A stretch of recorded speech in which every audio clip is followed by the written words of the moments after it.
Good morning, good afternoon, or good evening from wherever you're calling in from around the globe today. Welcome to our webinar on pre-implementation readiness, how to prepare for your ERP selection and implementation. Today, myself, January Polk, and Jeff McPherson will be conducting your webinar. I am January Polk. I come from the manufacturing world where I did get my Six Sigma certification and then moved into the business process outsourcing industry where I did a lot of process improvement and training and quality for Hewlett Packard.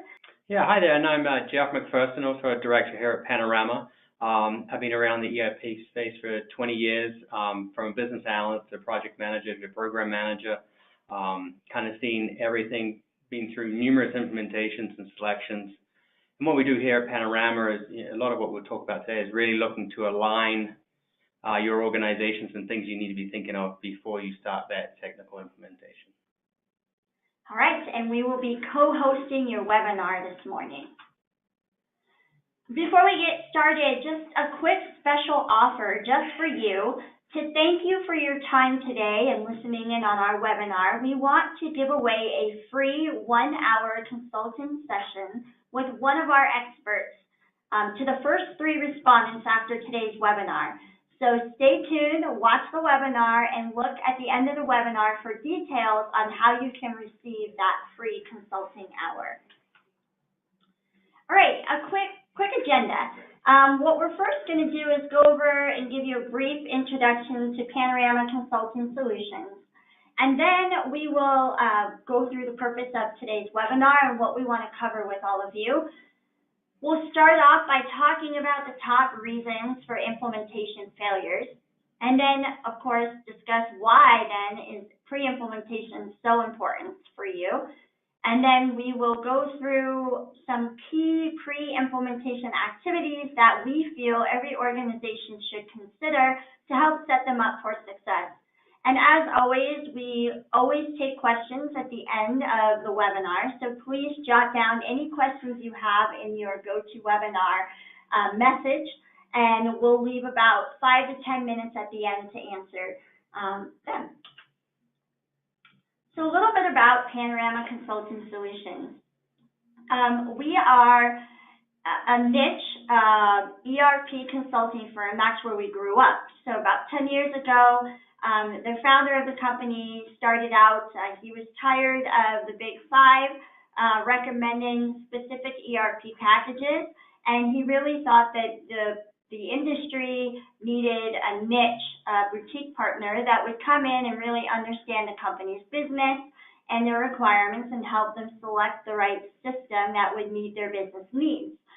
Through all of that, we've built up the organization to now include a lot of different service offerings that include helping you define your digital transformation, doing a variety of different assessments, in terms of where are you from a technology perspective, where are you from a people perspective, and where are you from a process perspective, and really giving you a good roadmap on how you can go about defining your company's strategy, understanding and defining the processes that allow you to deliver that strategy, and then what technology do you as an organization need to enable those processes. Along the way, we can help with the implementation of that software, different technology solutions, as well as help you with the organization change management part of it, since people are your biggest asset to any kind of transformation. If they don't use the technology or new process changes, then you won't realize the benefits.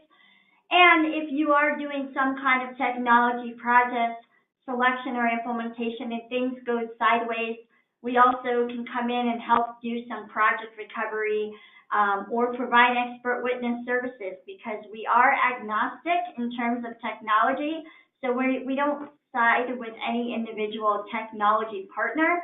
We really do want to pick the right technology that's going to fit for your organization and your business needs and overall strategy. We also, during implementation of ERP and technology solutions, can help provide an independent verification and validation perspective, making sure that those vendors are following the right protocol that's going to ultimately set you up for success, and also help with project management. We do have a wide variety of experience in different industries.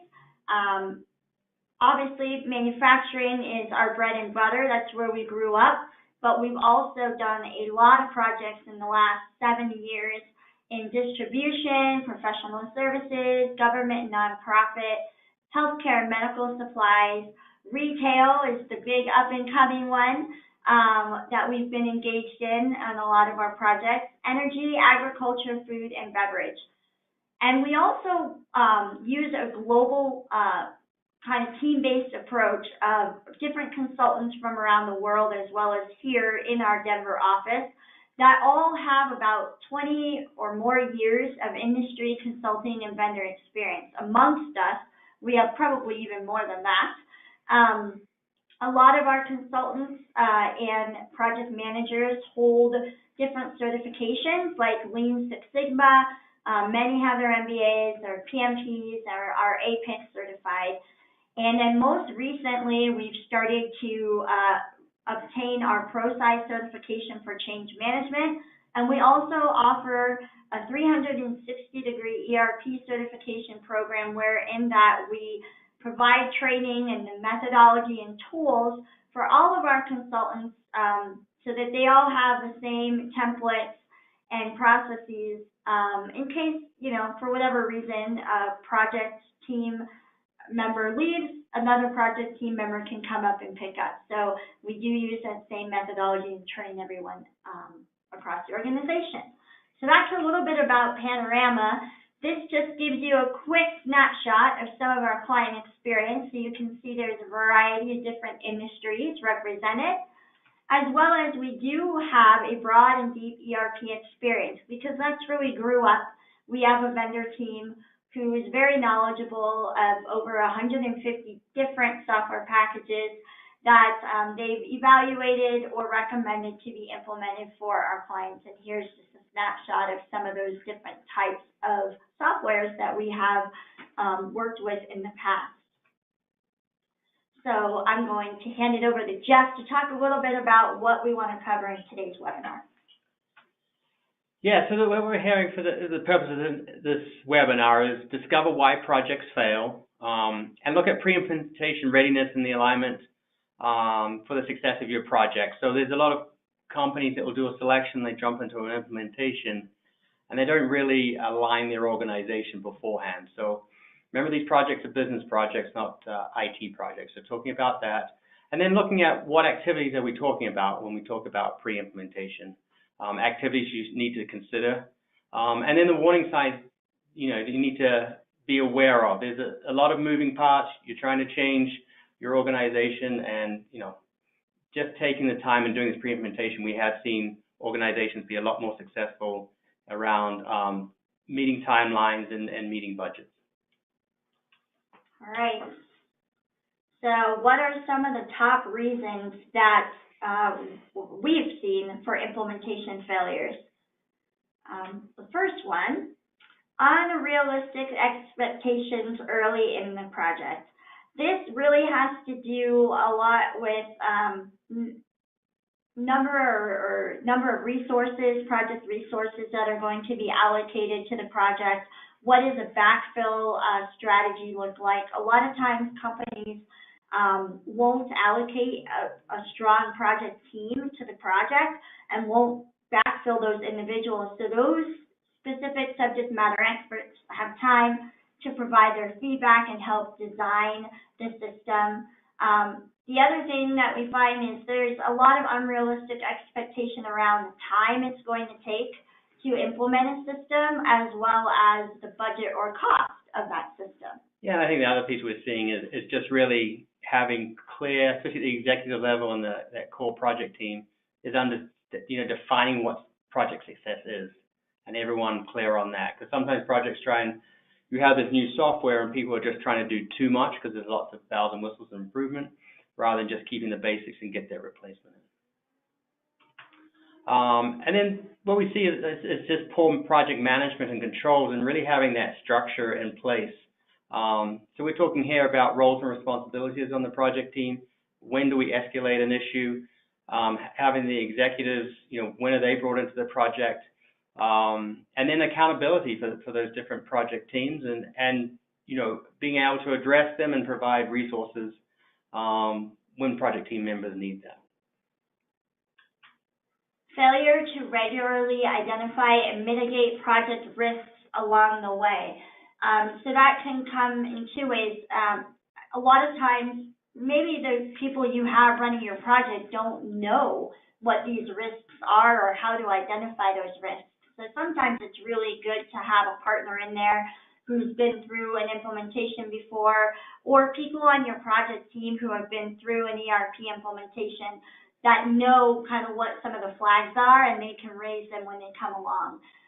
The other thing is sometimes you might have people who are afraid to document these risks or bring them up because they're afraid for their own job, or what that might mean for them in terms of what is their boss going to think, what are the leaders of the organization going to think of their capability of running the project. So it's really important to have kind of that checks and balances in place. Either it's a third party or you have two people, but just having the right people on the team who can start to document these risks when they come up, with the right people, having a good kind of structure in place to document these risks and raise them, whether it's steering committee meetings or stage gate reviews or regular project meetings. Yeah, we have sometimes see that projects, risks are kind of pushed aside because everyone's so driven to meet a go live date. And so that key is really, raising those risks early, and not be so structured on your go live date.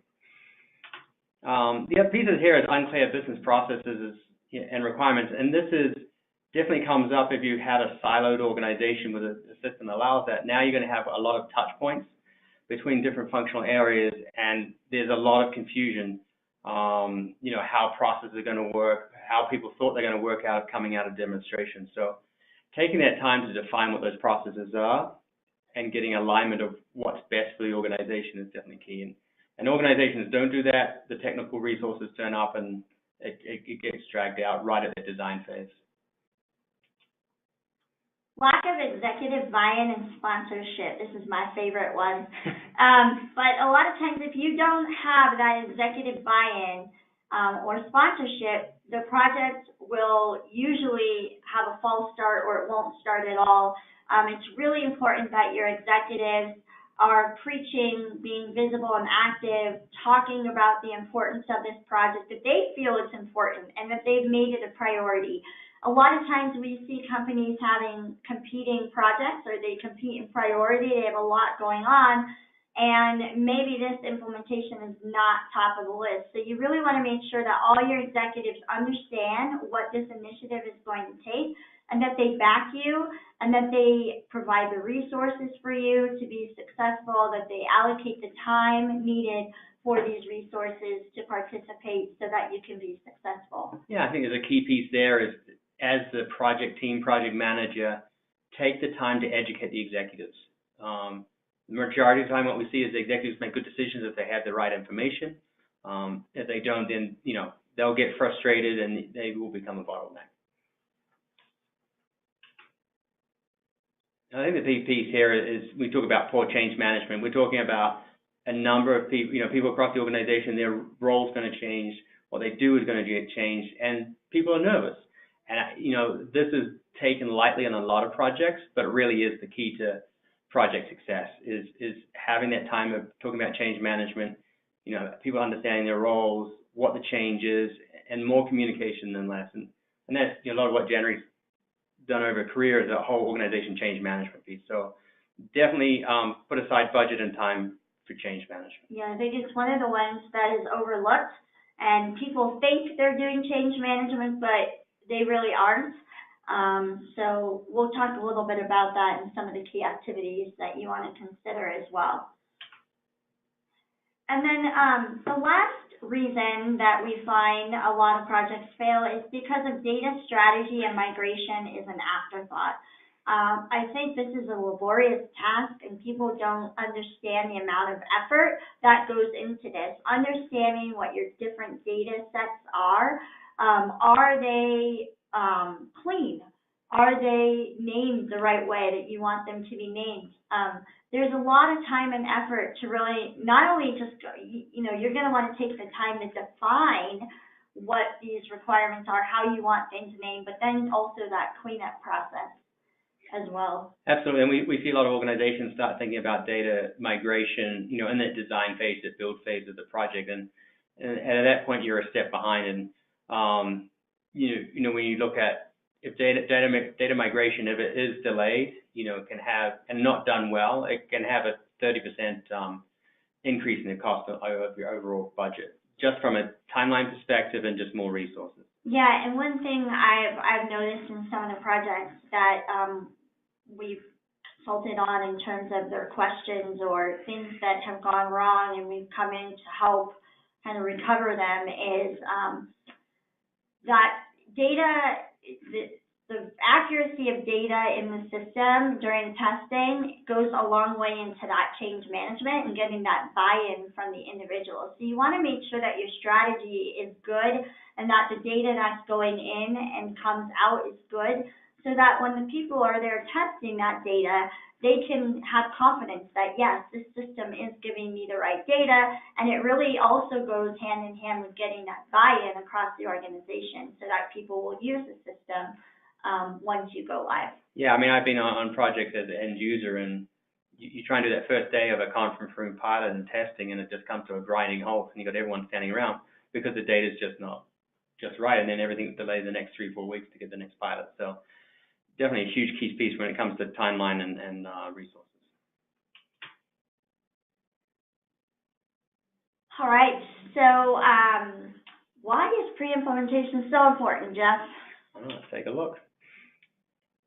I think it's important. It's kind of, you want to make sure it's important to avoid having, making sure you have the right resources. We throw out a number in a lot of projects. You definitely want to have, depending on the size of the company, but you want to have a core team of 7 to 9 people, sometimes 80% committed, sometimes 100% committed. It's just a huge change. And the piece we talked about before is just the alignment between the executive team and the business process owners is definitely a foundation into an implementation. And what we see a lot of companies is that they're very good at doing processes and transactions and operations, but actually sit back and look at improvements they struggle with. There's a lot of elephants in the room that come up with ERP implementations. So be able to take that time and kind of have that self-reflective kind of an analysis of your culture is key. And I think that the piece is, the data conversion we've touched on, making sure that's not a roadblock. Roles and responsibilities, there's a lot of change going on. Some people are trying to do their day job and the project. It's a huge shift. And that puts a lot of pressure on not in just their work life, but also their personal life that has to be taken account of. And then, making sure that the technology is there in the right place at the right time. That's looking at what environments we're going to have, when are they going to be refreshed, how many environments we're going to have, who's testing, and what is the process to be tested. So these are the things that are important that a lot of organizations don't think about until they get into that technical design aspect of an implementation. The more you can do this up front, when you're doing design, you're all on the same page and people are clear and you're moving forward. It's not going to be perfect, I'm not going to say that, but you have had those discussions and you've walked through the process. Okay, so what we want to do now is kind of go through some of what we recommend are key pre-implementation activities to consider during this pre-implementation readiness process. The first key activity you want to consider is project governance. It's really important to have a strong structure in place with roles and responsibilities set up so that you can hold people accountable and everybody understands what they need to be doing as part of this effort. So the first thing you want to do is define a project organizational chart and hierarchy. This is not of your organization. This is a project organizational chart. So you're going to have different work streams working together. You're going to have your sponsor, you're going to have your project team, but as part of the project team, you might have a technology department or team, and underneath the technology team, you're going to have different roles, and they're going to have different responsibilities. You're going to have an organizational change team, and underneath your organizational change team, you might have several different roles, people who might be responsible for communications or training. And then you'll have your functional subject matter experts who play a role as functional leads, and then you may have some other different roles that you are set up. And we'll go through what a project team might look like. But once you have this team kind of organized, you want to make sure that the people that you've selected to play on that team are your A-team players. And a lot of companies are reluctant to put the A-team on the project team because these are the people that run the business. They are the people who know the business inside and out, and the company doesn't want to pull them from their role at risk of the business not being able to continue to grow and run. So it's important that these people be on the team because they're going to be the ones who are going to be communicating to your technical experts and developers on how the system needs to be built to support the business.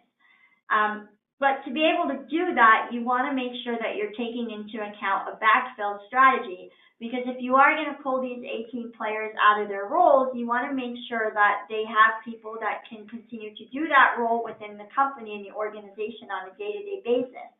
And so it's important to do this sooner versus later because you need time to get these people trained so that you feel confident that these people know how to do the job and can continue to run these types of activities while that other team player or project team member is participating in the implementation. Yeah, we normally see around 3 to 6 months prior to the starting that technical implementation is to address backfill. Enough time to recruit them, to train them, to get them on board, to understand what's going on, to free up these 18 people. So definitely key there. And then identifying the team roles and responsibility. We're talking about this project organization chart, and that's going to be a different chart. The hierarchy is going to be different what you're used to day, but what's the most effective to execute a project? As an organization, you're good at executing an operation, but how do you do that from a project perspective? And if you don't do projects on a daily basis, this is definitely a shift, but really clear on what each people's roles are. The key piece here is also for a project is defining what the goals and the scope is. A lot of organizations, what we do is we do scoping rules of what's in. Maybe it's just replacing what you have today. Maybe it's replacing what you have today. Plus, we need to do X on supply chain because it's critical. And really having that clear so we don't get carried away with doing pieces that are functional areas may be beneficial, but not beneficial for the overall organization. And document this, especially, if you're listening out there and you're a project manager walking into this project, do a project charter. It's great for the thought process there. And if things do go a little sideways during the project, you've got something to go back to. It's a document to go back to rather than finger pointing when you said, she said type of scenario. So definitely, as a project manager, you want to manage towards what is being documented and what's agreed to. And then benefit realization metrics and strategic goals. We find that a lot of organizations fail to realize the business benefits as part of their implementation. And a large part of that is not maybe that they failed to realize it, it's that they didn't take the time to document what these metrics and benefits are, and understand where they're going to gather the information that they need to create that metric so that they have a baseline that they can take, a measurement that they take prior to go live, and then a measurement that they can take at certain points after go live to see if they are actually realizing the benefits. So a lot of, and this also is important too with executives because executives are investing a lot of money into the project and they're not there on day to day. So it's a good way to put together a nice report that you can take back to the executives after everything is said and done. And you can say, here, look at what we did. We saved the company this much money, or we improved this KPI by X percent, which consequently saved money in the long run. And that just goes a long way to kind of show the value that they've spent, the value they got out of this big investment. Yeah, I think that, and the last point there is data strategy, and we'll talk more about this further on, and we may be a little repetitive on this one, but it's an absolute key. I've seen projects go live and they've kind of fallen on their face, and I think once it's just been successful because all-around data is a key pillar in the project. And we'll talk around, data ownership, what the cleansing process is, and definitely start that sooner than later. You may not have the technical resources on site yet, but you can start cleaning up data, having agreement of what the nomenclature is for data. How will we spell street? How will the customer be? Will it be uppercase or lowercase? All that information, because you've got to think about reporting, and especially now with with e-commerce, is how does that data look to the end customer? All right. So this is a quick slide on what is effective project management. It follows kind of the PMP, PMBOK rules of, you start with project initiation, you go through project planning, implementation, control, closing, and post-go live. And within each of those phases, you have a series of steps or tasks that happen, activities that take place. So in your project initiation, make sure that you're clearly defining project goals and scopes, and define what your go live goals are. What is the criteria that you are going to use to go live at the end of this project? Make sure that you have secure buy-in and commitment from executive sponsors and the entire project team. Meaning that if you are using those 18 players, do they feel that they're going to be able to give you that level of effort you expect? Do they feel like they have support from above and below to help them continue to run the business while they participate in this implementation? Project planning, make sure you have a base plan and you understand who's going to be doing the work.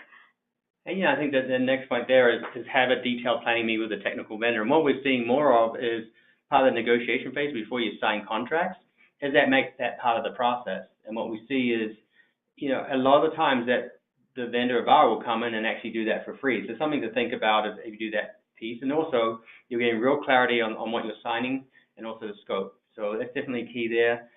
We talk about identifying the risks and mitigation plans up front of what those issues are. If it's resources, if you're opening up another warehouse, competing projects is definitely a huge issue. Set up project governance, and then define change management. But we would say that those first two is key. The more work you can do that, we see projects that are more successful are the ones that spend more time on project initiation and project planning. Absolutely. And then implementation, the real work begins. So you do the work as you designed and you planned it to be done. Work the data strategy plan, work the testing plans, work the training plans. All of these plans, the change management plans that you set up as part of the planning process, now you're working them and you're holding people accountable and you're tracking progress, and you're doing your stage gate reviews. You're making sure that you're meeting all of your objectives for each stage gate, and that you have consensus across the entire project team and steering committee that you are checked off all the boxes and you're ready to move forward into that next phase. And then control. Look for warning signs. Walk the halls. I've had companies where they put calendar invites on the executives or key leaders calendars that every Wednesday at 9 a.m. that leader walks the halls and gets feedback and talks to the organization. You want to make sure that someone is walking the halls and gathering input and getting a pulse on what's going on in the project, if there are any risks or warning flags that need to be raised. Yeah, I think the piece here is also have stage gate control. Each phase of the project, what were the objectives of that stage, what was achieved, what has been done, what hasn't been done, and not be afraid to take that extra time to get things right, that rather than pushing forward and say we'll play catch up. I would say the majority of the time you don't play catch up. Once you're behind, and just just to be realistic, that's the fact, and understand the reasons why and move forward. And then, we move into closing and looking at the end of it, once you're live, is really what is the lessons learned, recognition for people, what's done, and going back, even from a planning perspective, is tying people's incentives and bonuses to it. We've seen it connect not just the core team, but also the executive team. It really connects the two. And then post go live, you're looking at, do we recognize the benefits, and take everything you've learned from a project and not just make it a project as a one-off. Use it as that mindset of having continuous improvement, and have other projects start defining phase two. And then set up a process of, lessons learned, and also a center of excellence where all this knowledge is gained. You've just gained so much knowledge about your organization, about the software. Take that time and don't try and jump into the next thing. And this is kind of a sample project team org structure, just to give you an idea of what one might look like. Every organization is different. So this isn't to say that you would have all of these positions. You might have less, you might have more, depending on the size of your implementation, whether it's multiple locations, global. The point is that you want to make sure that you have a good, robust structure in place, that you have the right people in the right seat, and that everybody understands what their role and responsibility is, so you can hold people accountable through this process. Yeah, I think the other piece is making sure in the different roles you don't have too many people reporting to. Like as a project manager, you probably want 7 or 8, and that's as much as you can handle. So you don't want to be talking to 20 people and running around. You want to have pretty clear on who's responsible for different areas, and be able to just manage that team. Then we're looking into, pre-implementation projects of what, what we see normal, and what we recommend is standardize, streamline, align key business processes. You can't do all processes, but, those 2 to 3 that are key strategic to organization, definitely have a look at that, take the time to streamline them, take the time to, align what that is. Define and execute an OCM strategy. So that's talking about the impact of the change, what is it? Is it going to change the org structure? A communication plan is key. The more communication, the better. A training plan as well. So all those factors around organization change management. Having a backfill strategy we've talked about. Data strategy is definitely key. Infrastructure and system environment. So it's like, what infrastructure are we going to have? What do we need? Are we in the cloud? Is it on-prem? And then the environment. How many environments do we need? Do we need a sandbox for development? Do we need a test environment? Do we need a training environment? And then conference room pilot environment? How often are they going to be refreshed?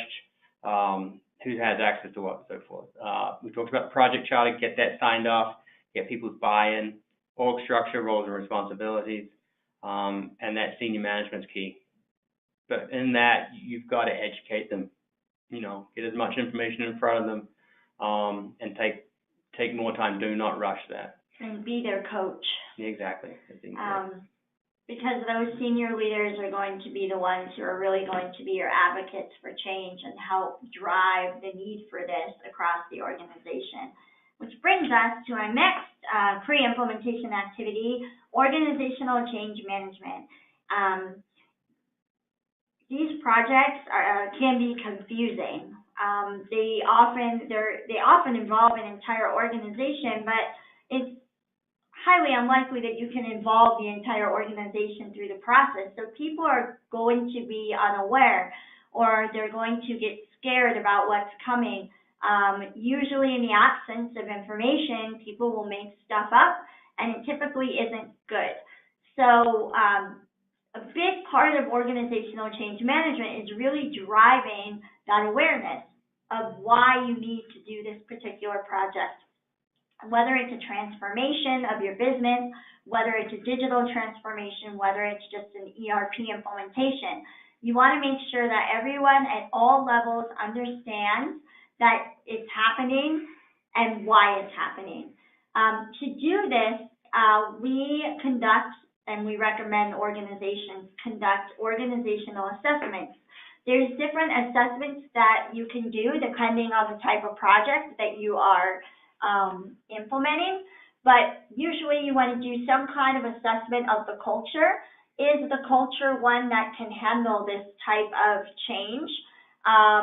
In the past, is it a culture that supports this type of change? You also want to do an assessment on the scope of the change. How big is this? Is this just one department? Is it multiple departments? Is it multiple locations? Is it global?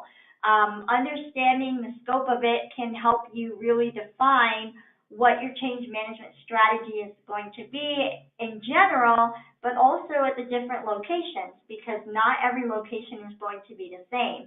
Every location may or may not have its own culture and struggles. So you want to do some type of assessment to scope the change. You also want to do an assessment on just the overall attributes of an organization.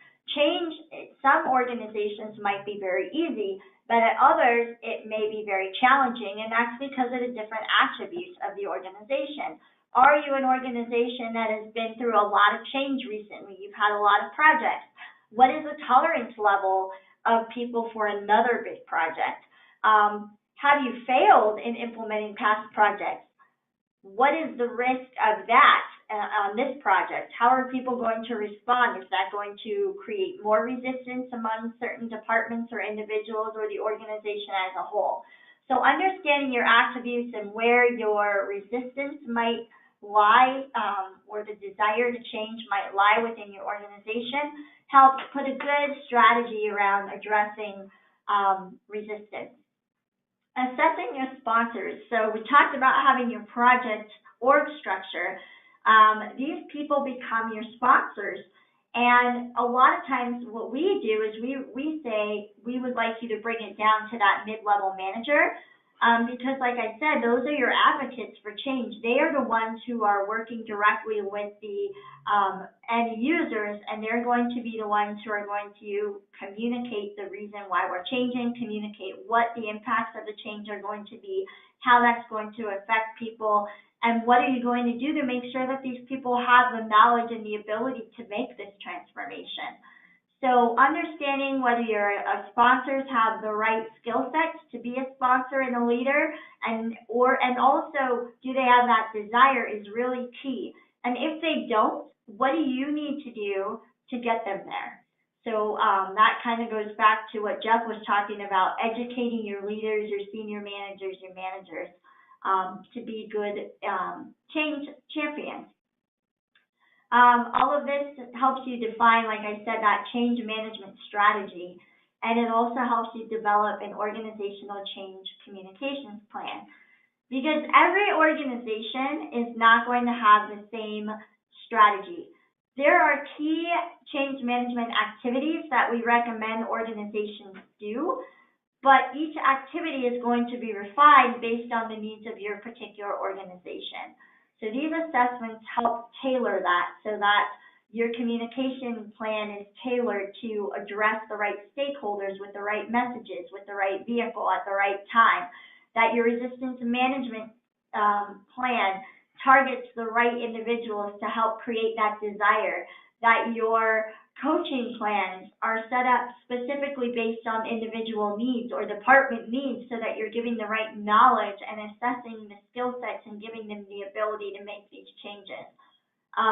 Yes, all of these activities happen across any type of project, but they're all tailored specifically. So that's what these assessments will give you, is that overall strategy. Again, I talked about the sponsor assessment. And this just gives you a quick snapshot of how we organize the sponsors and assess them. The greens are obviously those who have the right competency level to initiate this change, as well as the desire. And the reds, it's not that they're not good sponsors, it's just knowing where they're weak and what types of strategies or plans you want to get in place to educate and make them successful sponsors, because you cannot be successful if any of their sponsors are highlighted as a red or even yellow. And then the last big pre-implementation activity related to change management that you can start on is that communication plan. Jeff talked about it. I'm emphasizing it again. Communicate, communicate, communicate, and know what you need to communicate, and who you need to communicate to. So doing a stakeholder assessment helps you identify the engagement strategy for each of your different stakeholders and allows you to put the right communication plan in place that addresses the different engagement strategies of those stakeholders. So that, again, not everybody needs to be hearing the same information at the same time. So you want to tailor it, and you want to make sure you're delivering those messages with the right vehicle, and that those messages are being sent by the right individuals. And then make sure you've got different presentations that you do to executives, mid-level management, and employee presentations. And this is just a quick snapshot of what a sample communication plan might look like. There are many out there, but we find that this works very well. It's simple, it's concise, it's one place, it's not overwhelming for anyone to follow or hold people accountable. Yeah, and then we're looking at data strategy, and the key piece here is having data owners. Most organizations we go into, people do not own data, they're not their responsibility. For us, the process owners, the data owners have to be the same person. Does that person do all the cleansing? No, but it really is, they're accountable, and from a project manager perspective, you have one person to go to. And then going into the current data status, what is the landscape? Where is all this data? Yes, you may have in your current ERP system, but where other data is there? Is it in Access database? Is it in Excel? And really looking at your reporting strategy around that, what reports you need. So that might add to the data that you do need. Define the technical data conversion. How is that going to happen? Who is going to do that? Do you have dedicated resources to that? Do they understand the business process? Do they understand the current data? And also thinking about what will that person do after they go live. Is there a system admin for the current system? So their educations are going through the process. So, when you start looking at data strategy, you've got to start thinking about what does that IT support role look like going live? What is the process of data? How many times will it be cleansed? Will it be programmatically the updates going into templates? Who will review it? What is the reconciliation process?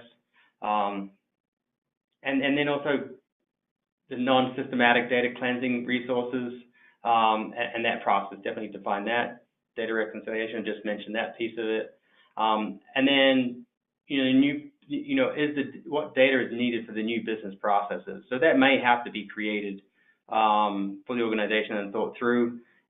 Another key piece of this is start thinking about what hierarchies you need to start grouping, customer hierarchy and grouping, items, and that may, in your organization, drive how the chart of accounts looks. So that's the data piece of it. Data owners is key, and having executive buy-in of what reporting and information they want out of the system, and get them aligned, and that will drive the implementation team of how they set up the system. All right, so just as a quick recap, what we feel are some of the pre-implementation critical success factors, having that project management, governance, and controls, making sure that you've got your business process pre-engineering and pre-implementation projects started and going through that process of completing them, the organizational change management, making sure that you're taking care of the people and accounting for the people aspect of this change, and then data strategy, having a good strategy migration plan in place so that when you get to testing, your data has been kind of defined and cleaned and it's in the system. One thing, Jeff, if you were to make a recommendation, just to give them an idea, how much data do you recommend being converted at the different phases within the testing cycle?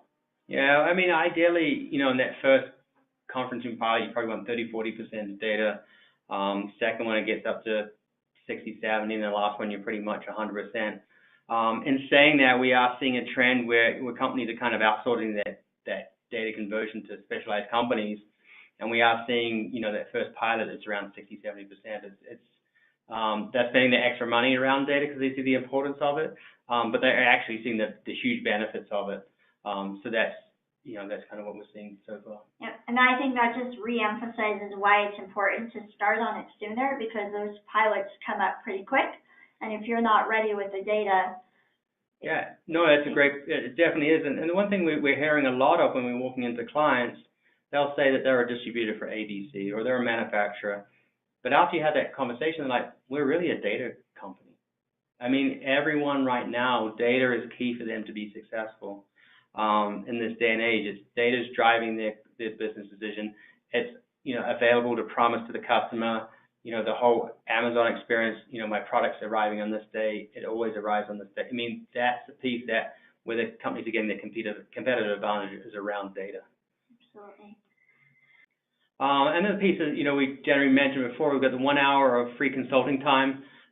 You can contact us, enter the code free hour along with the comments of how we can help in the section of the form. So.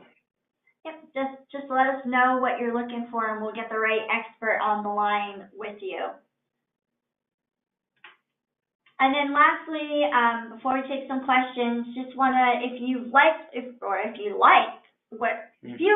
what you heard today from myself and Jeff, or you want to learn more, or there are other areas that we talked about that you're interested in at the beginning of the presentation in regards to our service offerings, please don't hesitate to contact us. I'll leave this slide up so that you can document the contact information, but Laura Florence, who is our Director of Business Development, will be ready and willing to speak with you.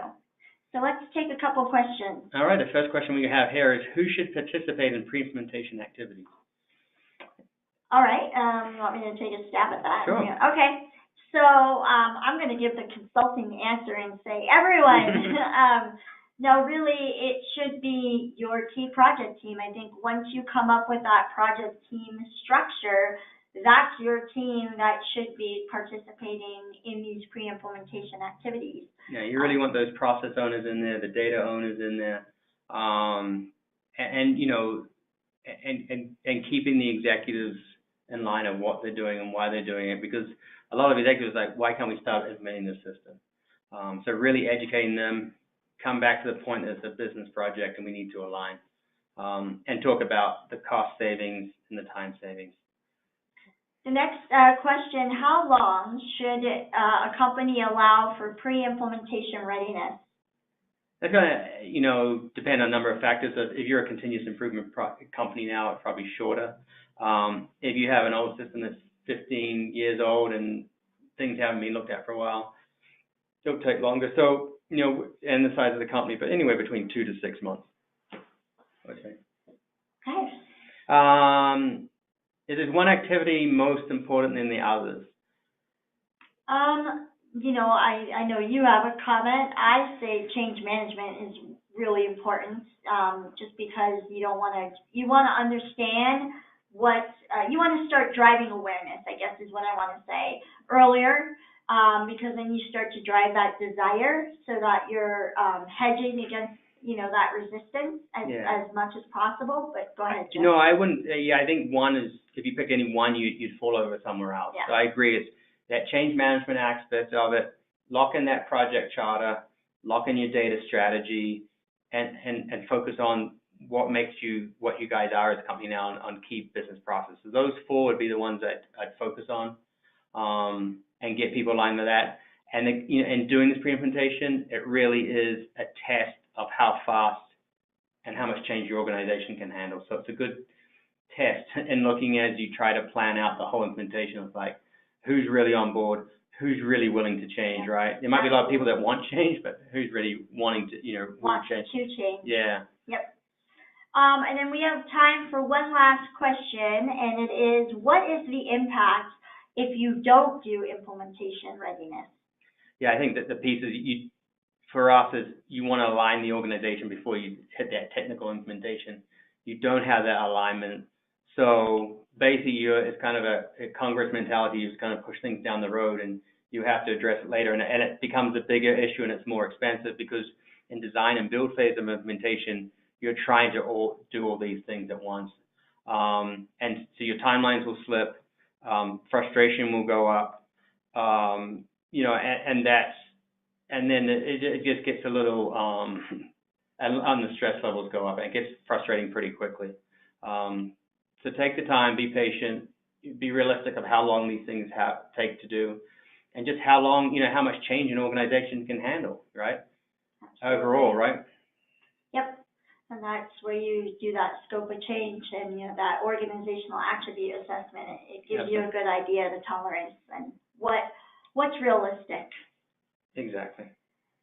Okay, well, that wraps up the webinar and our questions. Again, if you have any additional questions or want to speak to us about any of our service offerings or to learn more, please contact us, Laura Florence, at 720-515-1377. Thank you, everyone, and have a great rest of your day. Thank you.